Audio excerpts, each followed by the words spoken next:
করা হবে।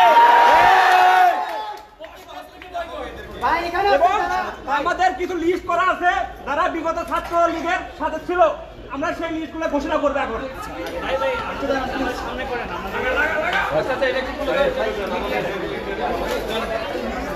আমাদের সামনে করে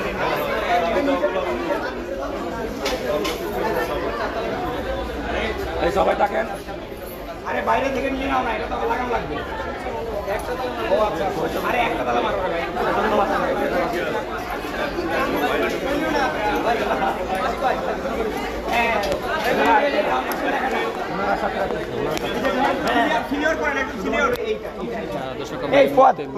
যে 13 আয়ুর্বেদিক হসপিটাল রয়েছে সেখানে অবস্থান করছে এবং আমরা সকাল নাগাদ এখানে একটি যে খবর জানতে পেরেছি সেটি হচ্ছে যে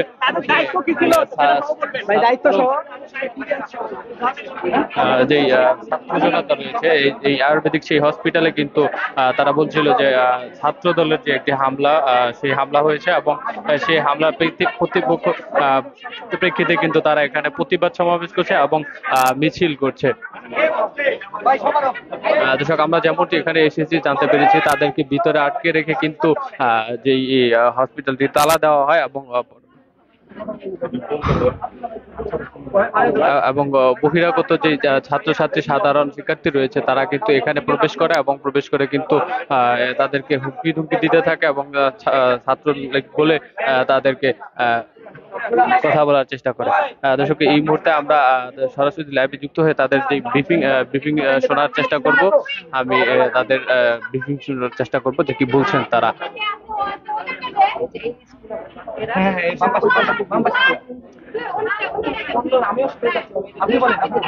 দর্শক, আমরা এই মুহূর্তে রয়েছি মিরপুর 13 যে আয়ুর্বেদিক হসপিটাল রয়েছে সেই আয়ুর্বেদিক হসপিটালে অবস্থান করছি এবং আপনাদেরকে দেখানোর চেষ্টা করছি যে এখানে কিন্তু সকাল 10টা নাগাদ কিন্তু এখানে নাকি যে ছাত্রদল রয়েছে তাদের একটা হামলা করার যে বিষয়ে আমরা শুনতে পেয়েছি এবং সেই প্রতিবাদ আমাদেরকে জানানো হয়েছে এবং সেটি জেনে কিন্তু আমরা এখানে অবস্থান করছি।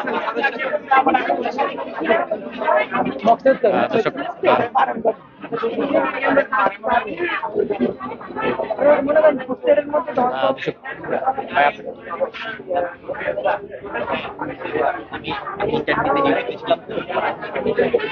জানেন কেউ এই বিষয়ে এখানে?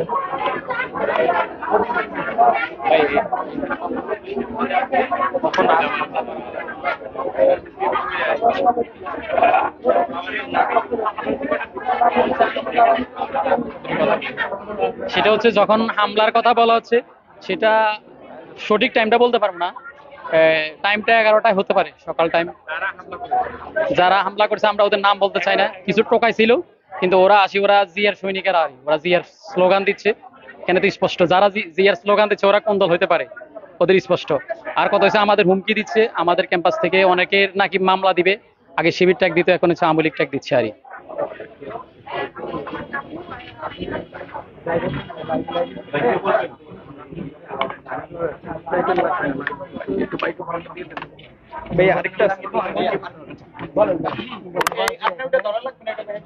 এখানে বলবা যে সাধারণ ছাত্রদের বৈষম্যবিরোধী ছাত্র আন্দোলনের সবার সিদ্ধান্ত ক্রমে যে সকল ছাত্রদের সিট ক্যান্সেল মানে অবাঞ্ছিত ঘোষণা করা হলো তাদের ভাষাগত বিষয়টা খেলা, তাদের নাম ঘোষণা করা হয়েছে। আচ্ছা, আজকে এখান থেকে যারা এই আচ্ছা সবাই একটু চুপ করি।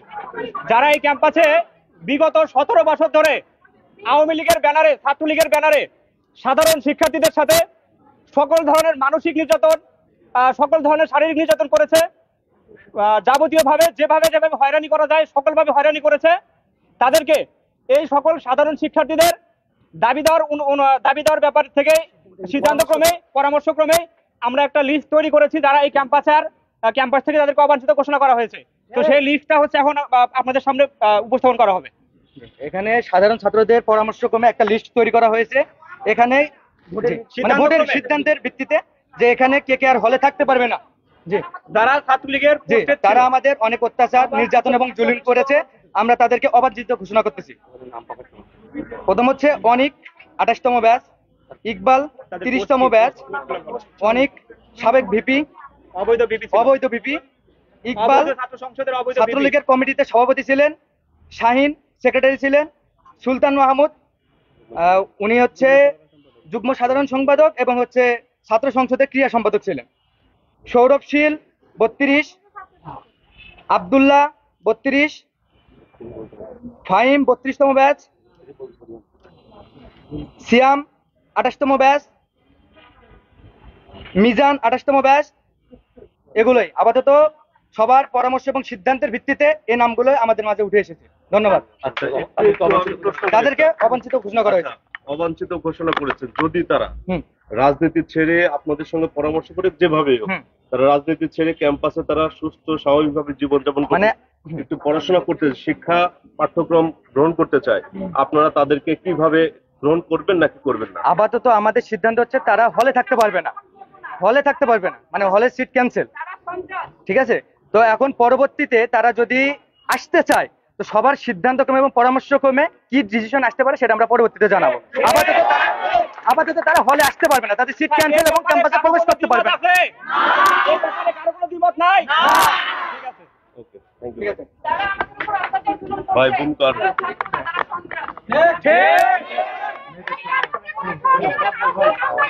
দর্শক, যেমনটি বলছিলাম যে সকাল নাগাদ এখানে কিন্তু 11টা নাগাদ যেই ইয়ার ছাত্র মিরপুর 13 যে আয়ুর্বেদিক হসপিটাল ছিল, সেই আয়ুর্বেদিক হসপিটালে কিন্তু বহিরাগত যারা রয়েছে তারা বলছিল যে জিয়া সৈনিক বলে কথা বলছিলেন বা জিয়া সৈনিক বলে ডাক দিচ্ছিলেন। তেমনটি হচ্ছিল যে ইন্টার্ন চিকিৎসক আমাদের গত 5 তারিখের পর থেকে আমাদের সরকারের পতনের পর থেকে আমরা আমাদের দেশ সংস্কারের কাজে আমাদের ক্যাম্পাস দেশ সংস্কারের পরে আমাদের ক্যাম্পাস সংস্কারের কাজে হাত দিছি। আমরা আমাদের দফা এবং দাবি অনুযায়ী আমরা আমাদের কাজকর্ম করতেছি গত 6 তারিখ থেকে। আমাদের প্রথম দফা ছিল রাজনীতি মুক্ত ক্যাম্পাস চাই। এছাড়াও আরো অনেকগুলো দফা আমাদের ছিল। প্রথম এবং প্রধান দাবি ছিল রাজনীতি মুক্ত ক্যাম্পাস চাই। সেই মর্মে আমরা আমাদের কলেজে অবস্থান করতেছি গত 6 তারিখ থেকে।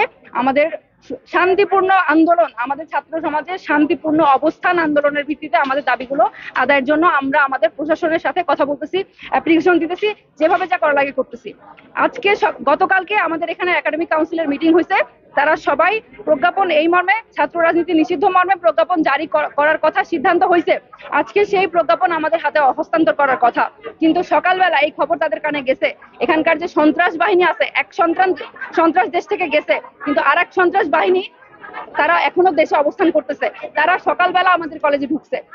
কোন রাজনৈতিক দল যদি ক্যাম্পাসে আসতে চায় তাহলে তার প্রশাসনিক পারমিশনের প্রয়োজন হয়। তারা কোনো অনুমতি নেয় নাই। তারা এখানে এসে জিয়ার সৈনিক বলে স্লোগান দিচ্ছে, তারা টোকাই নিয়ে আসছে, বহিরাগত নিয়ে আসছে।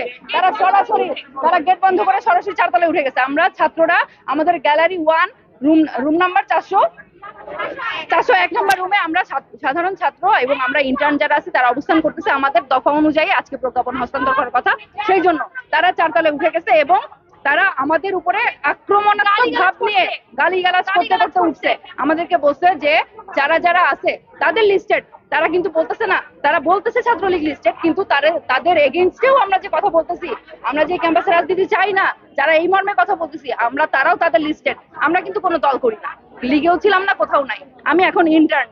তো তাদের এগেইনস্টে যেহেতু আমি কথা বলতেছি, আমরা কথা বলতেছি, এখন আমরাও লীগ হয়ে গেছি। আমাদেরকে সবাই তারা ছাত্রলীগ বানায় আমাদেরকে হুমকি ধামকি, আমাদের গুম করে ফেলবে, উঠায় নিয়ে যাবে, এই মর্মে তারা আমাদেরকে টোকায় নিয়ে এসে হুমকি দিছে। তারা বলছে যে ইনস্ট্যান্ট ফোন দিলে নাকি 500 টাকায় এখানে ঢুকবে, 500 পোলাপান এখানে ঢুকবে। কেন ঢুকবে? আমাদেরকে ক্যাম্পাসে ঢুকে আমাদেরকে বেয়াদব করছে। এই সব কিছু আমরা মানবো না।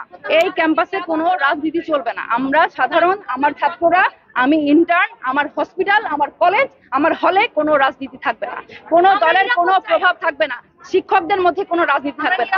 আপনারা দেখছেন যে সেনাবাহিনী আসার পরেও কোনো শিক্ষক, আমার প্রিন্সিপাল মন্ত্রণালয় মিটিং এ গেছে, তো তারা তাদের মতো করে সাজাই নিচ্ছে। তারা বলে যে এখন কোনো অভিভাবক নাই, তারা আসেও নাই, তারা আমাদের দায়িত্ব নিয়ে এখানে কেউ আসে নাই। তারা কি এই বিষয়ে দেখতে আসছিল বা আপনারা না, তারা দেখতেও আসে নাই। শুধুমাত্র যখন সেনাবাহিনী ডাকছে, সেনাবাহিনী ডাকার পরেও তো দেখেন যাচ্ছিল না। আপনারা তো দেখছেন, আমরা আমাদের ছেলেরা তাদের পায়েও ধরছে, বলছে যে স্যার একটু চলেন কথা বলবেন, তারা তাও সাহস করে নাই। এই টিচাররা আমাদের দিকে আগায় আসে নাই, বরং এই টিচারদের মধ্যে এক পক্ষ আছে যারা এই সন্ত্রাসের সাথে জড়িত। এই টিচাররাই তাদেরকে ক্যাম্পাসে নিয়ে আসছে।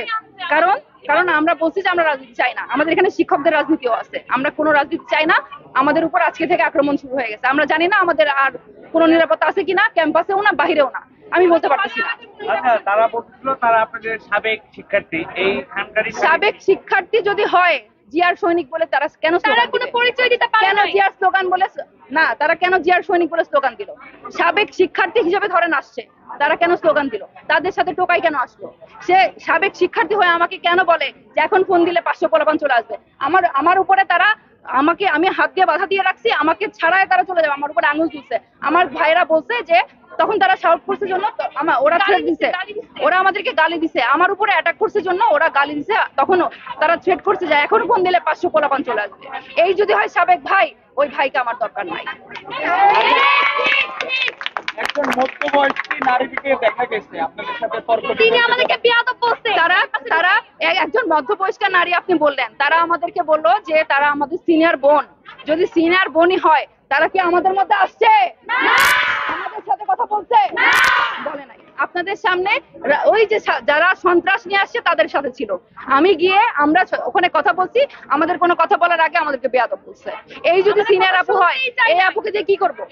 তারা তো আমাদের জন্য এখানে আসে নাই, তারা তাদের জন্য আসছে, তারা ছাত্র দলের জন্য আসছে, এখানে রাজনীতি চাই জন্য আসছে, আমাদের জন্য তারা এখানে আসে নাই। আমি অপরাজিতা ইসলাম, আমি এখানকার একজন ইন্টার্ন চিকিৎসক। দর্শক, যেমনটি বলছিলাম যে সকাল 11টা নাগাদ কিন্তু এখানে যে সাধারণ শিক্ষার্থী রয়েছে তাদের উপরে কিন্তু যে হামলার প্রতিবাদ, যে হামলার বিষয় সেটি কিন্তু এখন পরিষ্কার হয়েছে এবং তারা কিন্তু বলছিল যে এখানে কিন্তু সেনাবাহিনীর একটি টহল টিমও আসছিল, যে তাদের উপর যেই অতর্কিত হামলা বা যেটি হয়েছিল।